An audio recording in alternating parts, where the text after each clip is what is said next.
Tupac's family is now trying to figure out maybe there's some sort of relation into the hit on Tupac with Diddy.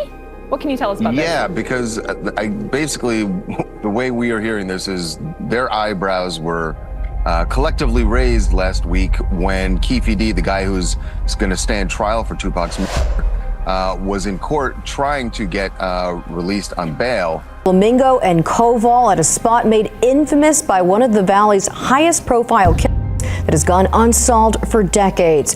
Rapper Tupac Shakur died after a drive-by shooting here in 1996. Now, nearly 3 decades later, a suspect is finally in jail. Seen all on the news. Like, damn, I got away. That was Dwayne Keffe Davis's reaction after Tupac's recounted during a podcast. After years of whispers and speculation, Tupac's family is finally breaking their silence with explosive revelations that could turn the music world on its head. They've uncovered shocking evidence exposing how Diddy might have been behind their son's death. We all know Diddy ain't new to drama, but this takes it to a whole new level.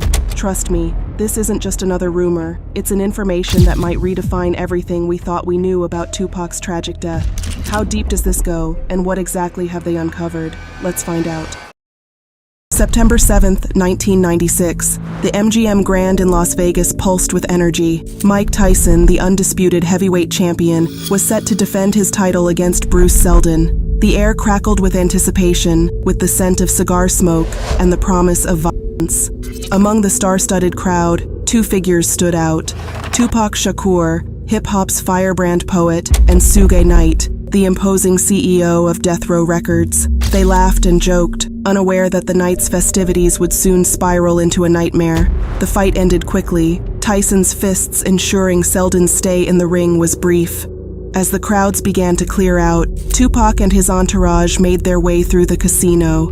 The night was young, Vegas was waiting, and the mood was celebratory. But then, a chance encounter changed everything. In the hotel lobby, amidst the sea of faces, Tupac's crew spotted Orlando Anderson, a member of the Southside Compton Crips gang. Anderson represented more than just a rival gang member. He was a symbol of disrespect, a living reminder of a recent humiliation. Earlier that day, whispers had spread through Tupac's circle about the stolen Death Row medallion. The heavy gold chain, a symbol of status and loyalty, had been ripped from Lane's neck by Crip members. Seeing Anderson, the perceived culprit, something snapped inside Tupac. The rapper's eyes flashed with fury, his body coiled like a spring. In an instant, the lobby erupted into chaos. Fists flew, bodies slammed against marble floors, and shouts echoed off the high ceilings. Security cameras silently captured the brutal beatdown as Tupac and his crew unleashed their pent-up rage on Anderson. Outnumbered and overwhelmed, Anderson could do little but try to protect himself from the onslaught. As quickly as it began, the fight was over, but fate had other plans. This brief, violent encounter in the MGM Grand lobby had set in motion a chain of events that would end in tragedy. As Tupac and Suge cruised down the strip in a black BMW later that night, a white Cadillac pulled up alongside them at a red light. Gunshots erupted from the Cadillac, hitting Tupac multiple times. He would die from his injuries 6 days later, on September 13, 1996. For nearly 3 decades, the case went unsolved. Theories and rumors swirled, but no arrests were made. That is until July 17, 2023, when Las Vegas police raided a home in Henderson, Nevada linked to Dwayne Keffe D. Davis, a former gang leader who had long been suspected of involvement in Tupac's murder. The raid yielded crucial evidence, including a .40 caliber cartridge, the same type of ammunition used in Tupac's shooting. On September 29, 2023, Keffe D was arrested and charged with murder. But this was just the beginning. Investigators say Davis confessed to his involvement in the case, giving full details of how he and co-conspirators killed the late rapper. As investigators dug deeper, a far more sinister plot began to emerge, one that implicated hip-hop mogul Sean Diddy Combs as the mastermind behind Tupac's killing.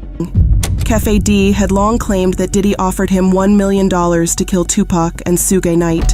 For years, these allegations were dismissed as unsubstantiated rumors. However, with Keffe D's recent arrest and the resurfacing of these claims, Tupac's family is now coming forward with explosive new evidence that corroborates Keffe D's story and exposes Diddy's alleged role in the murder. Mopreme Shakur, Tupac's stepbrother, revealed that Diddy had frantically called him shortly after Tupac's death, desperately trying to proclaim his innocence. This panicked attempt at damage control now takes on a far more sinister tone in light of recent developments. Called me, he was like, I just want you to know I ain't have nothing to do with your brother's, you know, I know who you are, but we never met.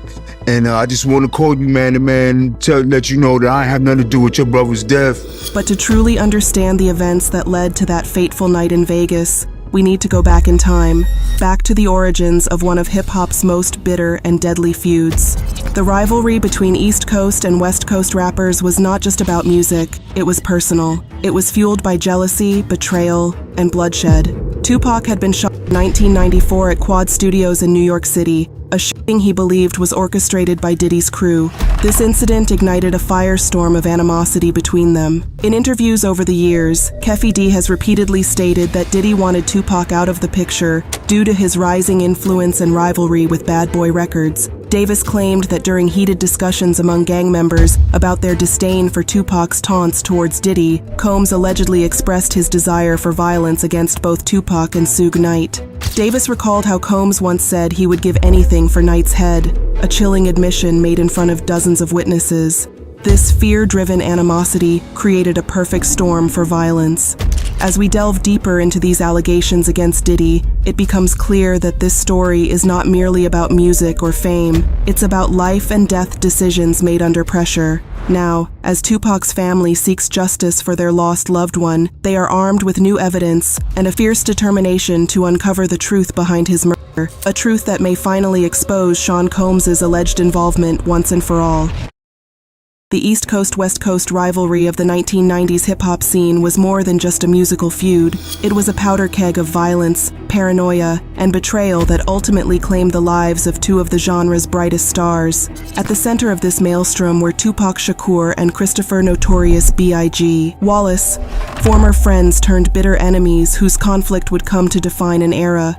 The turning point came on November 30th, 1994, when Tupac was shot 5 times in the lobby of Quad Recording Studios in New York City. Though he survived, the incident left deep physical and emotional scars. Tupac became convinced that Biggie and Sean "Diddy" Combs, the founder of Bad Boy Records, were behind the attack.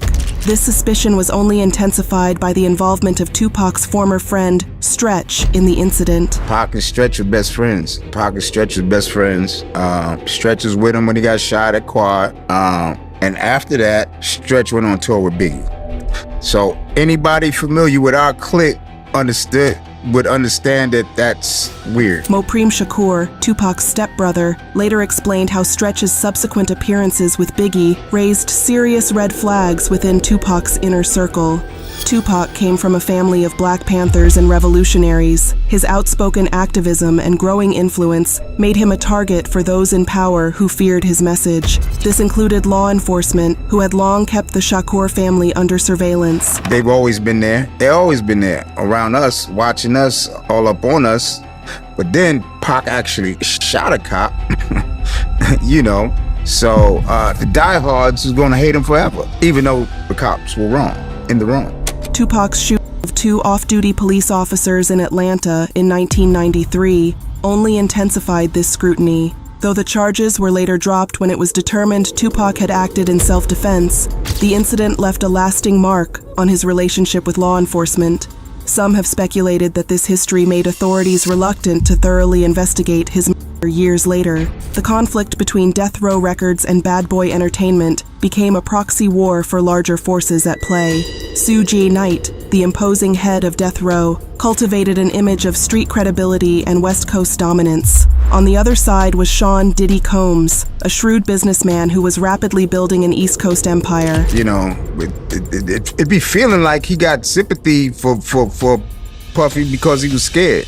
Yeah, he was scared. Yes, I agree. I do agree that he was probably terrified for his life. According to Dwayne Keefe D. Davis, a former gang member and key figure in the investigation, Diddy was so scared of Tupac and Suge Knight This fear, Keefe D alleged, drove Diddy to take drastic action, putting out a hit on the two men he saw as his greatest rivals. The plan, as Keefe D described it in interviews with authorities, was set in motion on September 7, 1996, in Las Vegas. After the Mike Tyson fight at the MGM Grand, Tupac and his entourage attacked Orlando Anderson, Keefe D's nephew, in the lobby. This altercation would prove to be the spark that ignited the powder keg. Later that night, Keefe D and Anderson, along with two other men, cruised the Vegas Strip in a white Cadillac. They were allegedly armed with a .40 caliber Glock provided by Eric Von Zip Martin, an associate of Diddy's. As they pulled up alongside Tupac and Suga's BMW at a red light, shots rang out from the back seat of the Cadillac. Hey, this Tupac, it's Tupac. And we let that came up on the side of him. I read in the book you said that it looked like you guys rolled up and Pac reached. Looked like he was reaching, yeah, it looked like he was ready to bust our and like we was the first ones. Yeah. Luckiest one, I guess. Hit that corner, gave a little chase, boom, boom, boom. Tupac was hit multiple times, while Suga escaped with only minor injuries. The lasted mere seconds, but its impact would be felt for decades to come. Tupac died 6 days later, on September 13, 1996. He was just 25 years old. For years, the prevailing theory was that Orlando Anderson had pulled the trigger, but recent revelations have cast doubt on this narrative. In court filings from December 2023, prosecutors claimed that it was actually DeAndre Big Dre Smith, another passenger in the Cadillac, who fired the fatal shots. DeAndre Big Dre Smith, who fired the fatal shots that led to the eventual death of Shakur. Denvanta Lee told the grand jury the reason for the shooting was revenge for a beating suffered by Anderson on September 6th at the MGM Grand. This new information adds another layer of complexity to an already convoluted case. But regardless of who actually pulled the trigger, one thing remains clear in the eyes of Keefe D, and now Tupac's family. The order allegedly came from the very top, from Sean Diddy Combs himself. The alleged motive was a toxic combination of fear, jealousy, and a desperate attempt to maintain control over the hip-hop industry. Tupac's rising star threatened Diddy's dominance, and the escalating feud between Death Row and Bad Boy had reached a point of no return. It was like regional, who's the regional king of the hill? New York felt like because it was rap, they should be number one. The West Coast was in the game, and they was getting money. But it wasn't just about business. There was a personal element to the feud as well. Tupac's accusations that Diddy and Biggie were behind the Quad Studios shooting had damaged their reputations. In the hyper-masculine world of 90s hip-hop, such disrespect could not go unanswered. The tragedy of it all is that, according to Mopreme Shakur, there was a time when Tupac and Bad Boy were on good terms. In fact, Tupac had even considered signing with the label before joining Death Row. Considering going to Bad Boy before his relationship with Death Row. He's considering going to Bad Boy because he wanted to be on a black label. He wanted to be with his people. He wanted to be with the brothers. You know what I mean? He supported black business. As the evidence mounts and Tupac's family continues to speak out, the walls appear to be closing in on Sean Diddy Combs. While the Las Vegas Metropolitan Police Department has stated that Diddy is not currently considered a suspect in their investigation, the court of public opinion may prove to be a different matter entirely. Mopreme Shakur and other family members have expressed frustration with what they see as a reluctance by authorities to fully investigate Diddy's alleged role in the murder. They argue that if prosecutors are using Keefe D's statements to build their case against him, they cannot simply ignore his claims about Diddy's involvement. I haven't heard anything about Puffy from the prosecutor's office, even though Keefe D implicates him on these videos that they claim they're using to indict him. In response, the family has reportedly hired a team of lawyers and private investigators to conduct their own inquiry into Diddy's potential involvement. Their goal is to uncover any evidence that might corroborate Keefe D's allegations and potentially lead to criminal charges against the music mogul. We're confident they will surface potential evidence, including more legal docs, a source close to the family told TMZ. The team is said to be focusing on running down any and all leads they can find related to Diddy's alleged connection to the murder. But even as they push for justice, the Shakur family remains cautious. The pain of losing Tupac, a son, a brother, an icon, still lingers nearly 3 decades later. Mopreem's words paint a touching picture of Tupac as not just a larger-than-life figure, but as a young man struggling to navigate the treacherous waters of fame and an often hostile industry. "He was just a kid, man," Mopreem said in a recent interview. "A kid with big dreams and a bigger heart. He wanted to change the world, and in many ways, he did." The ripple effects of Tupac's murder touched countless lives. Just 6 months after Tupac's death, Notorious B.I.G. was gunned down in Los Angeles, a killing many saw as retaliation for Tupac's murder. Tupac was more than just a rapper, Mopreem explained. He was a voice for the voiceless, a revolutionary in the truest sense of the word. "We owe it to him and to all those he inspired to make sure his story is told. The full story, not just the headlines." Yeah, we have a lot of work to do. Like I said, my book should be out early spring, This Thug's Life, on Scrib. We have a lot of IP that we can exploit. We have a lot of stories, and it's just which one's gonna be first. My father just passed away, so we're working on getting his material published, his books. We have, Pac. We need another Pac story, right? Then I have a story, me and Pac, the brothers, how we came up. Then it's my father's story. Then it's the family story. We got a lot of IP, and somebody need to give us like a couple $100 million. So let me get busy. As for Sean Diddy Combs, the future remains uncertain. While he has vehemently denied any involvement in Tupac's murder, the court of public opinion may prove to be unforgiving. Recent legal troubles, including a lawsuit alleging sexual assault, have already damaged his reputation. If concrete evidence emerges linking him to Tupac's murder, it could spell the end of one of hip-hop's most successful and controversial figures. The investigation into Tupac's murder continues to evolve, with new revelations and twists emerging even after nearly 3 decades. The arrest of Keef D in September 2023 marked a significant breakthrough, but it also raised new questions about the extent of the conspiracy surrounding Tupac's death. As the case moves forward, the hip-hop community and fans around the world watch with bated breath. Will justice finally be served for Tupac Shakur? Will the full truth of that fateful night in Las Vegas ever come to light? And what will be the ultimate legacy of this tragic chapter in hip-hop history?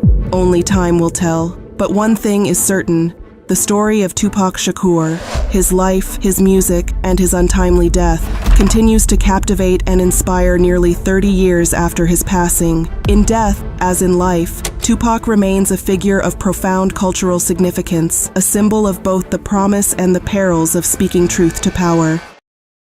And so, the investigation into Tupac's murder carries on, with each new piece of evidence bringing us closer to the truth of that tragic night in Las Vegas. For Tupac's family and his legion of devoted fans, his legacy remains a powerful force in hip-hop and beyond.